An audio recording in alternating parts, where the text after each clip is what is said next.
Welcome to Nasdaq Trade Talks. I'm Jill Malandrino, Global Markets Reporter at Nasdaq.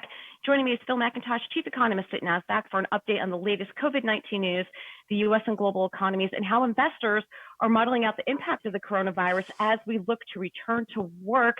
So, Phil, these astoundingly large jobless claim numbers, it seems as if the market has already priced this in.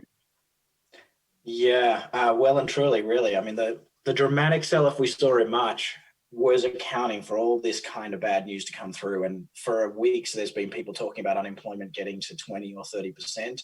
I think the numbers today get us close to 15%, but that's, it's all been expected. And it's expected because you can look at the data and see how many businesses closed down and do the math and add up all of the people that work for airlines and the people that work for retail and the people that work for restaurants. And it's a lot of people.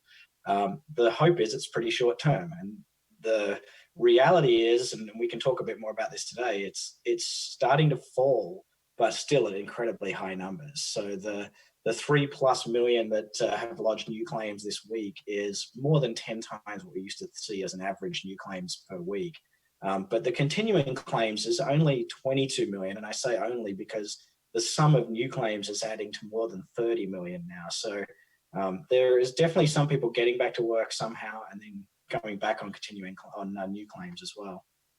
Let's take a look at our first chart here, map of the United States, and where we are starting to open.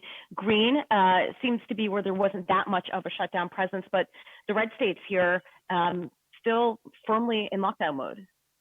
Yeah, and I think a lot of the red states are relatively concentrated, and they've also obviously where the outbreaks have been the worst. Chicago right now is actually still seeing growth in cases, which is kind of interesting given that the New York and New Jersey data is showing that we've got the curve crushed, so to speak, and California doesn't seem to have been as badly affected. But you can see a lot of those greens, the states are reopening where they haven't actually met their own criteria for opening, so they're just opening anyway. They might still have case growth. They just want to get the businesses back to work. And hopefully other kinds of non-pharmaceutical measures, because we don't have that many pharmaceutical measures yet, are being deployed to keep the workers safe. Obviously, masks are pretty common in Asia and they seem to work pretty well. So things like that can keep people safer even if they're going back to work.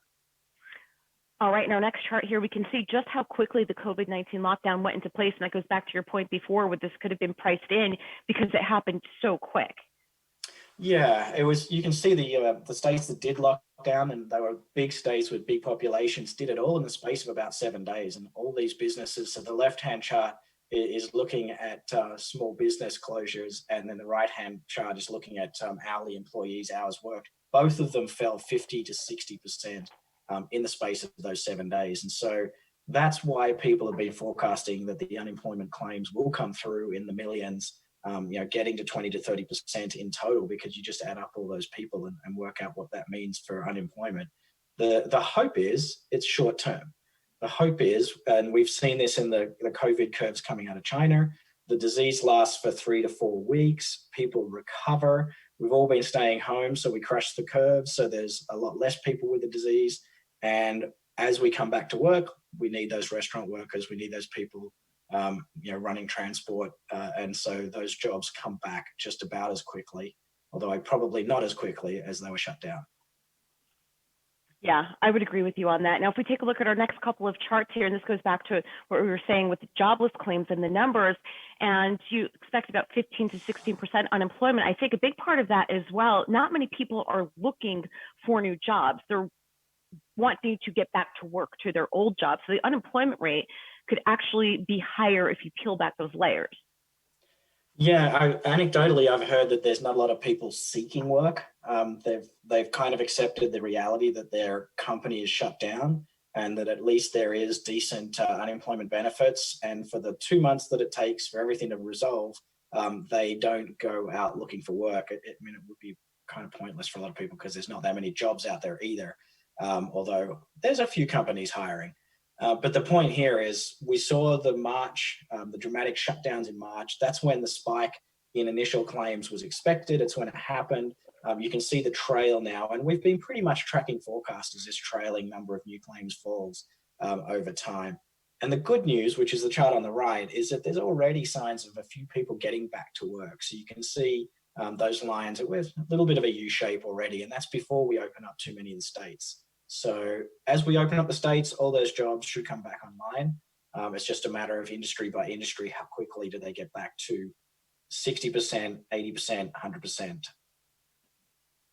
Yeah, and if we take a look at our last slide here, following the ADP private sector job losses yesterday, we see those sector-specific job losses, and leisure and hospitality, as you were saying before, it's all a matter of consumer demand and just how quickly that picks back up. And of course, leisure and hospitality has that exposure. Yeah, and I guess that's a bit of a problem from an economic growth perspective. We're expecting in the next couple of weeks, a lot of construction jobs, even in New York City, will restart.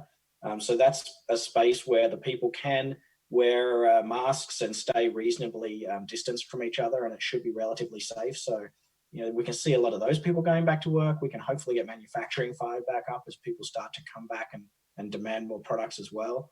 But that leisure and hospitality sector is one that could actually lag the rest of the recovery and hold the recovery up a little bit too. And it's a large chunk of the unemployed people, as we see here.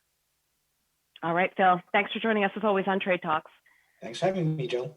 All right, and thanks for joining me. I'm Jill Malandrino, Global Markets Reporter at Nasdaq.